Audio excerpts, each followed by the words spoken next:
When I'm trying to make money from investing, I'm no Elon Musk in so many ways. I'm no Elon Musk. When I create model portfolios, what I'm looking at is trying to basically engineer portfolios which fall into these categories. Now, some of these are rubbish categories you do not want to create a portfolio in. You don't want a rocket, basically, which is like number 2. What you want to try and do, the dream, is something closer to number 21. That's the Elon Musk rocket, which lands on chopsticks, okay? When it comes to investing, that's the portfolio with the annualized return historically closer to 30%. History is not a guarantee of the future. Relatively low volatility, particularly when combined with other uncorrelated assets, because you have 2 volatile assets combined together can equal a portfolio with less volatility, one cancelling the other, also known as diversification, only if there's a lack of correlation and there's an upward move. Otherwise,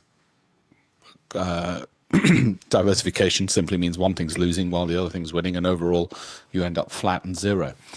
You want your doubling time, obviously, ideally to be as low as possible, but keeping that volatility in check. Okay, it's a bit like you want lots of thrust, but very little drag. Let's put it that way. Probability of being down after 1 year. Now, this is more psychological.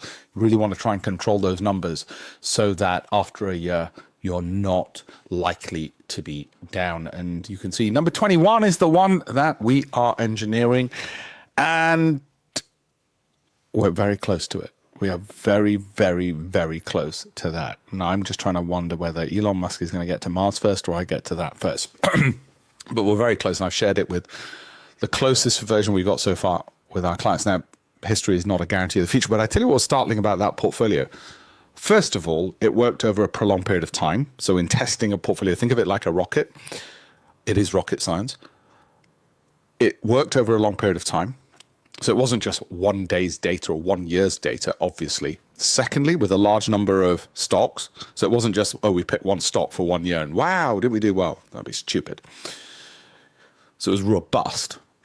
Thirdly, as well as working for a long period of time and over a large number of stocks, there were companies which, when you when you opened the curtains and you looked at what were the companies, how did they do? They were quality companies for a prolonged period of time. In other words, even if they went up 100, 200%, they remained well valued because the price went up, but the profits or earnings went up accordingly. So they were fundamentally sound. So it wasn't just a black box. Anyway, I thought I'd share some of those insights. Bit geeky, I know. I apologize. It's all a bit geeky. Save this video for later. Like and follow for more. Have a look at the links in the bio. Feel free to get in